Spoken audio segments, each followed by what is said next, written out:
Un Fab Lab, c'est littéralement un laboratoire de fabrication. Donc c'est un endroit où on va pouvoir trouver tout type de machines, d'équipements ou juste des espaces de travail pour tester son idée, pour la transformer en fait en un objet concret, palpable, ou alors pour apprendre des compétences.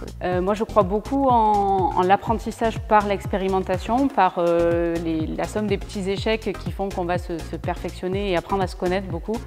Et donc il n'y a aucun prérequis vraiment pour venir au Fab Lab. C'est là justement que vous allez pouvoir apprendre, partager avec d'autres personnes des connaissances, des compétences, ou en autonomie, essayer, vous tromper et refaire. Et puis vous verrez votre idée peut-être un petit peu changer, mais finir par aboutir puisque vous aurez testé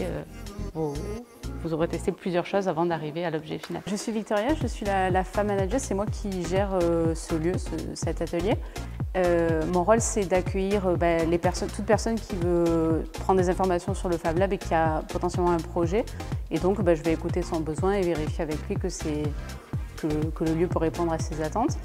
Et ensuite, quand la personne adhère au Fab Lab, ça va être mon rôle de la former sur les équipements qu'elle souhaite utiliser et ensuite de superviser au fur et à mesure du temps que tout se passe bien, mais la plupart du temps, ils prennent leur envol sur les machines et ils les utilisent en toute autonomie.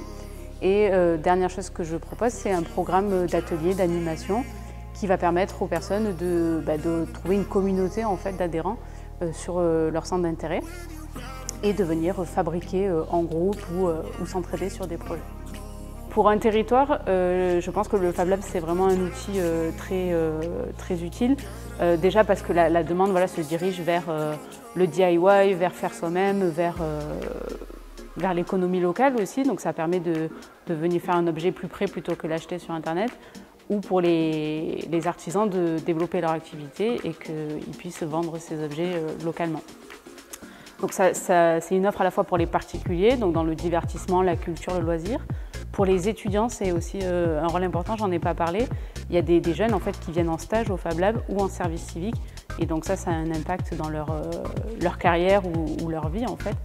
Et finalement, pour le développement économique, avoir cet outil-là pour les artisans, pour les porteurs de projets, ou même pour des commerçants en fait, qui viennent voir qu'est-ce qu'ils peuvent rajouter, apporter à leur commerce de proximité.